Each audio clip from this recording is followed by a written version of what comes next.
here has woken up one morning, decided to build their business, wanting to feel more overwhelmed, overworked, and underpaid? Did you? Really? Really now? I don't think so. No, for 22 years I've been working with small business owners, and when I ask them, why did you start your business? This is the norm. What I hear the most is I wanted to have more freedom. I wanted to have more flexibility. I want to do it my way. I'm tired of following someone else's way. And I want the opportunity to create more impact. Am I right or am I right? Right? Exactly. However, after a few years, sometimes even sadly, after a few months, what happens? Overwhelmed, overworked, and underpaid. Bankruptcy comes after that. So why does that happen? Why do we have this amazing vision to start something awesome, and why does it end up being overwhelmed, overworked, and underpaid? You have your hand up, yeah?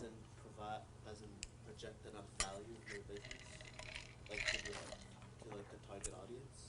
Not even. If only it was that simple. That would be nice if it was that simple. It is because most people are really, really good at what they do.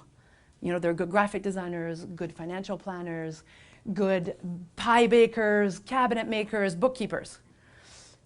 What they're not good at is understanding that there's a set of rules in business. You need to have the right business model, the right ingredients, the right boundaries to actually be able to create a business that is not only fun, but sustainable, and most of all, scalable. When I ask people, would you like to double your sales? They go, I would love to. However, I'm kind of maxed out right now, and doubling my revenue would mean doubling my efforts. And that is not true. When you're set up properly. When you're not set up properly, then you will probably, the being in business will kill your spark before your business actually makes it to the point that you really want it to make. Does that make sense? Yes. Okay. So I want to share with you some pretty ugly stats. 6% of all entrepreneurs will ever make it to 6 figures. 6%. Now I'm going to be bold and I'm going to ask here, show of hands. Who is already in the 6%? A few of us. Who is really working to get to the 6%? Okay, awesome. Open eyes and ears, because this is going to help a lot. An even worse stat is 0.1% ever make it to 7 figures. And a business architecture that is giving you a 6-figure is not the same as one that's going to give you the 7-figure. And one that's giving you less than 6 figures is not quite the same either as one that's going to give you the 6. So you gotta actually work that. Another stat is more than 50% of all small business owners, check this out, will never actually exceed $25,000. Now, we're not talking per day, per month, per week here. We're talking per year.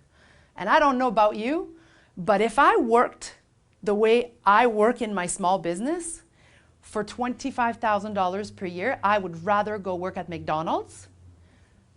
Not that it's healthy, but you know, those fries smell good.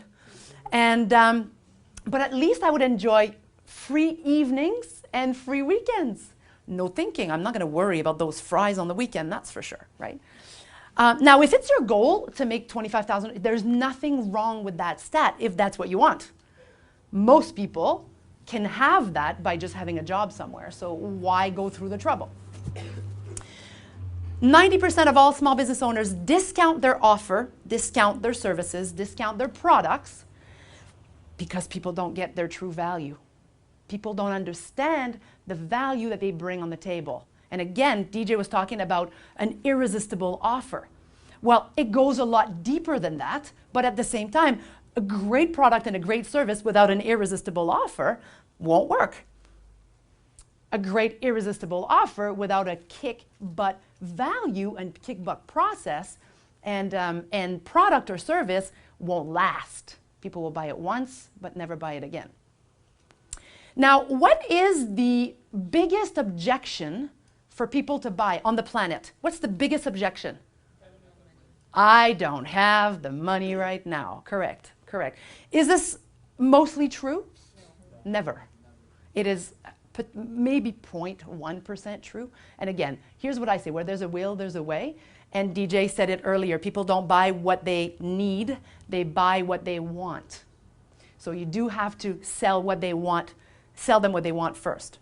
Now, when people tell you that, oh, I don't have the money right now, I want you to call bullshit.